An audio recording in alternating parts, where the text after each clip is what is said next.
बिहार में बेपटरी हो रहा भूमि सर्वे, बंदोबस्त अफसरों की खुली पोल, सर्वे ट्रैकर का यूजर पासवर्ड भी नहीं बता पा रहे हैं अफसर। बिहार में भूमि सर्वे का कार्य शुरू किया गया है, लेकिन राज्य सरकार आधी अधूरी तैयारी के साथ जमीन सर्वेक्षण करने मैदान में उतरी है।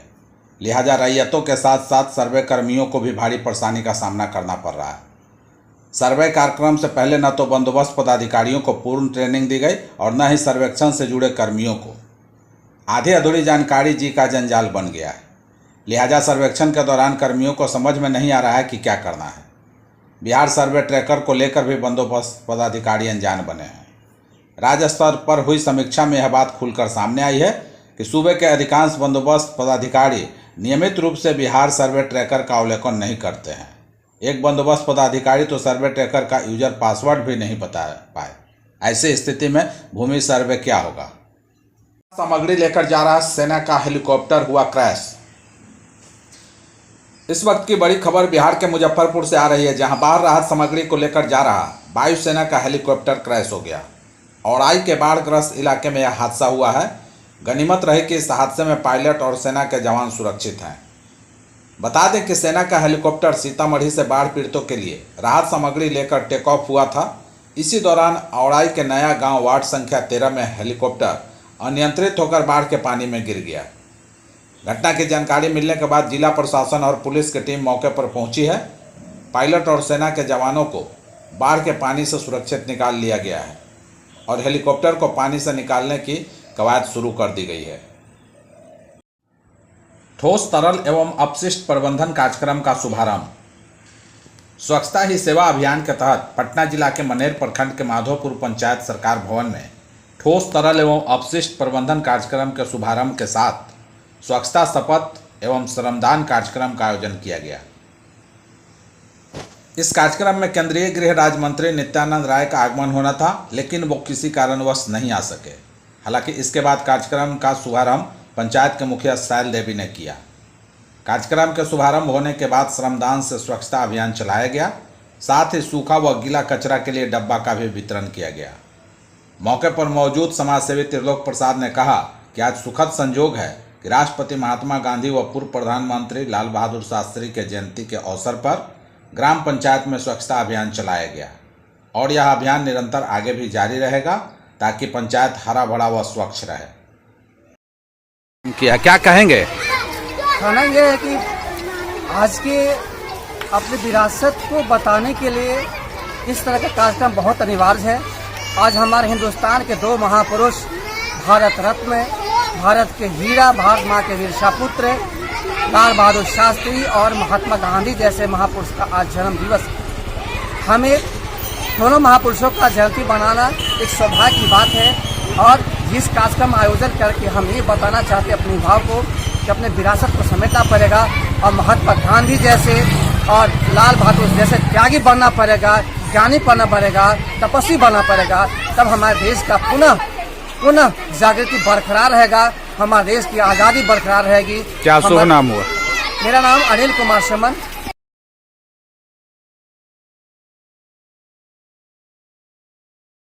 पांडे लोगों का काम ही है यादव लोगों को गाली देना। अब प्रशांत किशोर पर बरसी रोहिणी आचार्य। राजद सुप्रीमो लालू प्रसाद यादव की बेटी रोहिणी आचार्य ने प्रशांत किशोर को अब निशाने पर लिया है और उनकी पार्टी बनाने को लेकर बड़ा बयान दे दिया। रोहिणी आचार्य ने कहा कि यह प्रशांत किशोर पांडे कौन है? पांडे लोगों का काम ही है यादव लोगों को गाली देना। रोहिणी आचार्य ने आगे कहा कि ये बिहार के कितने काम करते हैं, जितना पैसा इन्होंने बनाया है उससे इनको स्कूल और कॉलेज खोलने चाहिए। मोदी जी और नीतीश जी से इन्होंने जो पैसे लिए उनका क्या करेंगे? इन पैसे से तो स्कूल और कॉलेज बनाने चाहिए। उन्होंने कहा कि प्रशांत किशोर की पार्टी से कोई फर्क नहीं पड़ेगा, राज्य की जनता सब कुछ देख रही है। सुपौल, अररिया, किशनगंज समेत 7 जिलों में बारिश का अलर्ट। बिहार में दक्षिण पश्चिम मानसून कमजोर जरूर हुआ है, लेकिन पूरी तरह से यह गया नहीं है। 3 से 4 दिनों के बाद बिहार में एक बार फिर से सक्रिय रूप से वर्षा होने की संभावना बन रही है। राज्य के किसी भी जिले में भारी बारिश को लेकर कोई चेतावनी नहीं दी गई है। दक्षिण बिहार के किसी भी जिले में वर्षा के आसार नहीं हैं। हालांकि उत्तर बिहार के 7 जिलों में हल्की या मध्यम स्तर की वर्षा हो सकती है। इनमें पूर्वी चंपारण, पश्चिमी चंपारण, सीतामढ़ी, मधुबनी, सुपौल, अररिया और किशनगंज शामिल हैं। प्रशांत किशोर ने चिराग पासवान को दिया झटका। पूर्व मंत्री रघुनाथ पांडे की बहू विनीता विजय ने लोजपा रामविलास छोड़ दिया है। जन सुराज पार्टी में अब वह शामिल हो गई है। लोजपा के लिए यह झटका माना जा रहा है। वहीं इससे जिले में विधानसभा चुनाव दिलचस्प होने की अब संभावना बढ़ गई है। विदित हो कि लोकसभा चुनाव के दौरान भाजपा को छोड़कर लोजपा रामविलास में विनीता विजय शामिल हुई थी। वह वैशाली लोकसभा सीट से चुनाव लड़ना चाह रही थी, मगर टिकट नहीं मिलने से पार्टी से नाराज चल रही थी। संजय गांधी जैविक उद्यान में नेचर लाइब्रेरी का मंत्री ने किया उद्घाटन। पटना के संजय गांधी जैविक उद्यान में नेचर लाइब्रेरी का उद्घाटन हुआ। लाइब्रेरी का उद्घाटन पर्यावरण, वन एवं जलवायु परिवर्तन विभाग बिहार के मंत्री प्रेम कुमार ने किया। लाइब्रेरी में बच्चों द्वारा बनाई गई कलाकृतियां आकर्षक का केंद्र है। इसमें बच्चों के लिए दूरबीन रखे गए हैं जिससे वे वन प्राणियों को देख सकेंगे। साथ ही बच्चों के लिए कुल 26 पुस्तिकाओं का भी संग्रह किया गया है, जिसे पढ़कर वे विभिन्न जानवरों के बारे में जानकारी ले सकेंगे। उद्घाटन के बाद प्रेम कुमार 3D थिएटर में पहुंचे, जहां उन्होंने दीप जलाकर कार्यक्रम की शुरुआत की। क्या जदयू और बीजेपी में फिर होने वाला है तलाक? गिरिराज सिंह के एक ट्वीट ने चढ़ा दिया है पारा। बिहार की राजनीतिक गलियारों में एक बार फिर से बीजेपी और जेडीयू के बीच तानातानी की चर्चा हो रही है।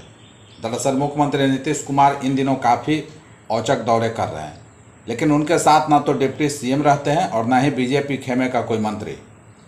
इन अटकलों के बीच बीजेपी के फायर ब्रांड नेता और केंद्रीय मंत्री गिरिराज सिंह का एक ट्वीट भी काफ़ी वायरल हो रहा है। इस ट्वीट में वह अपनी ही सरकार के खिलाफ मोर्चा खोलते हुए दिख रहे हैं। गिरिराज सिंह ने कहा कि नवरात्रि पर्व में बिहार के शिक्षकों को छुट्टी दी जाए। केंद्रीय मंत्री गिरिराज सिंह ने सोशल मीडिया प्लेटफॉर्म एक्स पर लिखा है कि मैं माननीय मुख्यमंत्री श्री नीतीश कुमार जी से अनुरोध करता हूं कि दुर्गा पूजा को देखते हुए शिक्षकों को 2 अक्टूबर से 12 अक्टूबर तक की छुट्टी दी जाए। हालांकि गिरिराज सिंह के इस पोस्ट के बाद जेडीयू के प्रवक्ता अरविंद निषाद ने गिरिराज सिंह को टैग करते हुए एक्स पर लिखा कि मैं माननीय केंद्रीय मंत्री गिरिराज सिंह जी से पावन पत्र पर्व नवरात्र के अवसर पर उनसे अपनी निजी कोष से पटना सहित पूरे राज्य में फलाहार व्यवस्था करने की मांग करता हूं। इस बार पलटवार से प्रदेश का सियासी पारा चढ़ गया है। कहा जा रहा है कि दोनों दलों में फिर से खटपट शुरू हो गई है। हथौड़ा लेकर घूमने वाले को ठीक किया जाएगा।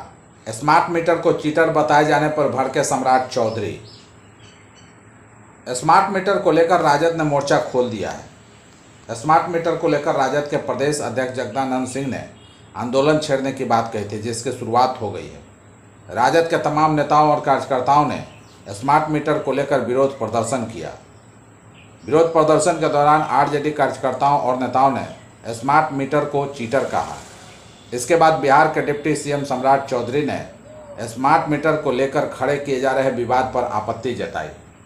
सम्राट चौधरी ने कहा कि अगर स्मार्ट मीटर के खिलाफ विपक्ष माहौल बनाने की कोशिश कर रहा हो तो उसे इसके लिए सबूत देना चाहिए। सम्राट चौधरी ने कहा कि राजद वाले लोग अब गुंडागर्दी करने की कोशिश कर रहे हैं। उन्होंने कहा कि जनता दल के लोग आम लोगों को तंग करने की कोशिश कर रही है। उन्होंने अपनी बात दोहराते हुए कहा कि यदि स्मार्ट मीटर में कोई गड़बड़ी है तो राजद के प्रदेश अध्यक्ष जगदानंद सिंह को प्रूफ के साथ आना चाहिए। सम्राट चौधरी ने कहा कि जो लोग हथौड़ा लेकर घूम रहे हैं उन सब को ठीक किया जाएगा।